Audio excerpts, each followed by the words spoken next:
श्री स्वामी समर्थ. नमस्कार मंडळी, मी नंदिनी माझ्या यूट्यूब चॅनलवर तुमचं खूप मनापासून स्वागत करत आहे. तुमच्या मनातील सर्व चांगल्या इच्छा स्वामी महाराज पूर्ण करो ही स्वामींच्या चरणी प्रार्थना करते आणि आजच्या या नवीन व्हिडिओला सुरुवात करते. तर उद्या वार आहे गुरुवार आणि या दिवशी आलेली आहे शनी जयंती आणि अमावस्या. वैशाख महिन्यातील ही अमावस्या हिला दर्श अमावस्या म्हणून देखील ओळखलं जातं. पहा, शनी जयंती ही शनिदेवांना समर्पित आहे आणि याच दिवशी शनिदेवांचा जन्म झाला होता, म्हणून या दिवसाला शनी जयंती साजरी केली जाते.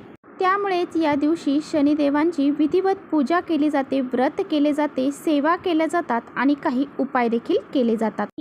जर पुरुषांना व्रत करणं शक्य झालं तर त्यांनी आवर्जून शनिदेवांचं हे शनी जयंतीचं व्रत नक्की करावं. यामुळे तुमच्या जीवनामध्ये सर्व सुख, शांती, समृद्धी, ऐश्वर्य निर्माण होईल. त्याचबरोबर बघा, या दिवशी अमावस्या आहे आणि अमावस्या म्हटलं की प्रत्येकजण घाबरतं आणि हा दिवस वाईट समजला जातो. परंतु हा दिवस जेवढा वाईट समजला जातो तेवढाच तो चांगला दिवस म्हणून ओळखला जातो. अमावस्येच्या दिवशी घरातील सर्व नकारात्मकता बाहेर काढण्यासाठी हा दिवस खूप महत्त्वाचा मानला जातो. त्यामुळे आपल्या घरामध्ये जी नकारात्मकता आहे ती बाहेर काढण्यासाठी आपल्याला या दिवशी घराचे जाळी जळमटे वगैरे सर्व काढायचे आहेत, घर स्वच्छ करायचं आहे आणि हा दिवस माता लक्ष्मीला समर्पित आहे. त्यामुळे या दिवशी माता लक्ष्मी आपल्यावरती प्रसन्न होण्यासाठी आपल्या घराची स्वच्छता करायची आहे. त्याचबरोबर अमावस्या हा दिवस आपल्या पितरांना देखील समर्पित आहे. त्यामुळे या दिवशी पितरांची सेवा करण्याला सुद्धा खूप महत्त्व आहे. अमावस्या हा दिवस दान आणि स्नान करण्याला विशेष महत्त्व या दिवसाला दिलं जातं.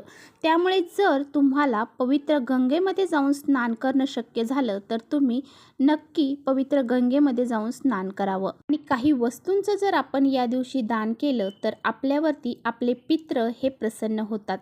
त्यामुळेच आपल्याला असा हा एक उपाय करायचा आहे. जर तुम्हाला पवित्र गंगेमध्ये जाऊन स्नान करणं शक्य झालं नाही तर तुम्ही अंघोळीच्या पाण्यामध्ये ही एक वस्तू टाका. ही वस्तू जर अंघोळीच्या पाण्यामध्ये टाकून अंघोळ केली तर पवित्र गंगेमध्ये स्नान केल्याचं पुण्य प्राप्त होईल. त्याचबरोबर तुमच्या घरामधली जी नकारात्मकता आहे, पितृदोष असतील, कर्णीबाधा असेल, शत्रुपीडा असेल, ह्या सर्व नष्ट होऊन जातील. त्याचबरोबर काही कठीणातील कठीण इच्छा ह्या प्रत्येकाच्या असतात, तर त्या कठीणातील कठीण इच्छा पूर्ण होण्यासाठी सुद्धा हा दिवस अतिशय महत्त्वाचा मानला जातो. त्यामुळे आपल्याला हा एक उपाय आवर्जून करायचा आहे. हा उपाय कसा करायचा आहे याबद्दलच आजच्या व्हिडिओमध्ये मी तुम्हाला सांगणार आहे. त्यामुळे तुम्ही व्हिडिओ कुठे स्किप न करता शेवटपर्यंत नक्की बघा, जेणेकरून तुमच्यापर्यंत योग्य ती माहिती पोहोचेल. आपल्या चॅनलवर जर नवीन असाल तर चॅनलला लगेच सबस्क्राईब करा. असेच माहितीपूर्ण व्हिडिओ पाहण्यासाठी बेल आयकॉनलाही प्रेस करा, म्हणजे मी जेव्हा नवीन व्हिडिओ अपलोड करेन त्याचं नोटिफिकेशन सर्वात अगोदर तुम्हाला भेटेल आणि तुम्ही एकही व्हिडिओ मिस करणार नाही. तर पहा, आपल्याला अंघोळीच्या पाण्यामध्ये ह्या वस्तू टाकून स्नान का करायचं आहे? कारण अंघोळीच्या पाण्यामध्ये आपण जर ह्या वस्तू टाकल्या तर आपल्याला जे दोष लागलेले आहेत, काही नकारात्मकता आपल्यामध्ये असेल किंवा कोणी शत्रुपीडा किंवा कर्णीबाधा केलेली असेल तर ती सर्व दूर होऊन जाते. कारण दोष हे फक्त घराला किंवा वस्तूंना लागतात असं अजिबात नाही, ते माणसांना देखील लागले जातात. बऱ्याच वेळा आपल्या घरामध्ये वास्तूमध्ये आपण काही ना काही वाईट शब्द देखील बोलत असतो आणि हे शब्द जेव्हा आपण तोंडातून बाहेर काढतो त्यावेळेस आपली जी घराची वास्तू आहे तर ती तथास्तु म्हणत असते आणि त्याचे दोष देखील आपल्याला लागले जातात. त्यामुळेच आपल्या मागे अडचणी सुरू होतात, साडेसाती चालू होते आणि आपल्याला कोणत्याही कामामध्ये यश प्राप्त होत नाही किंवा आपल्याला काहीतरी शत्रुपीडा लागते. आता शत्रुपीडा कशी लागते? कारण पहा, काही जण आपले मित्रपरिवार असतो परंतु त्यांच्या मनामध्ये आपल्याबद्दल कधीही चांगलं नसतं, त्यांना आपलं कधी चांगलं व्हावं असं वाटत नाही.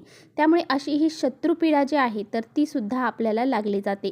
ती नष्ट होण्यासाठी सुद्धा तुम्ही हा उपाय करायचा आहे. पहा, अंघोळीच्या पाण्यामध्ये तुम्हाला सर्वात महत्त्वाची गोष्ट जी आहे ती म्हणजे गंगाजल. तर गंगाजल तुम्हाला टाकायचं आहे.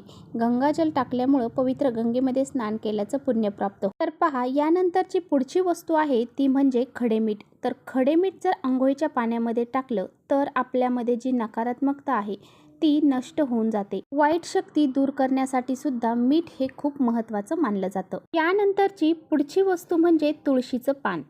तर तुळशीचं पान देखील आपल्याला अंघोळीच्या पाण्यामध्ये टाकायचं आहे. तुळशीचं पान हे जे आहे तर ते शत्रुपीडा, दारिद्र्य आणि आपल्याला आरोग्याच्या काही समस्या असतील तर त्या दूर करण्यासाठी तुळशीपत्र हे खूप महत्त्वाचं मानलं जातं. त्यामुळे तुम्हाला एक तुळशीचं पान हे अंघोळीच्या पाण्यामध्ये टाकायचं आहे. आणि हे एक तुळशीचं पान जर आपण अंघोळीच्या पाण्यामध्ये टाकून जर अंघोळ केली तर माता लक्ष्मी देखील आपल्यावरती प्रसन्न होते. तर पहा, या दिवशी अमावस्या आहे, शनी जयंती आहे आणि पितरांचा आशीर्वाद आपल्याला प्राप्त करून घेण्यासाठी आपल्याला ह्या अंघोळीच्या पाण्यामध्ये चिमूटभर काळे तीळ देखील टाकायचे आहेत. तर पहा, अंघोळीच्या पाण्यामध्ये हे काळे तीळ टाकल्यामुळं आपले पितृ आपल्यावरती प्रसन्न होतात आणि आपल्याला कृपा आशीर्वाद ते देत असतात. त्याचबरोबर चिमूटभर हळद देखील आपल्याला ह्या पाण्यामध्ये टाकायची आहे.